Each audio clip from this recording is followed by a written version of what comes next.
Amatasuna aspaldiko desira, orain egi bihurtuta. Zenbat itxaropen, zenbat irrika, zenbat amets, nire gorputzean hasten, nire gorputzean ernaltzen.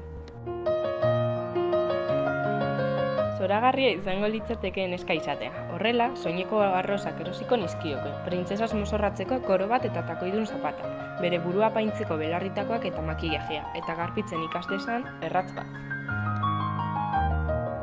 Mutila izango balitz ere ez legoke batere gaizki. Futbol partiduak ikustera eramango nuke, taldearen ekipazio osoa erosiko nioke, baita plastikozko traktoreak eta kotzeak ere. Zurezko ezpata gabonetarako, eta plastikozko erramintak etzeko gizona izan dadin.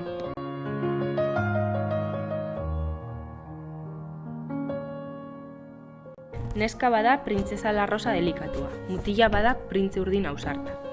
Ez da oraindik jaio, oraindik ez du izenik, ez akilik ez alurik, eta jadanik kolore baten pisua du gainera. Kateak hautsi, koloreak zirriborratu, ezarritako aurre iritziak suntzitu, eta bizi, askatasunez eta irribarrez bete, zuzeu izateko beldur barik. Apurtu ere duzurrun hauek, erre inposaturiko arauak, suntzitu bere izten gaituzten arresiak.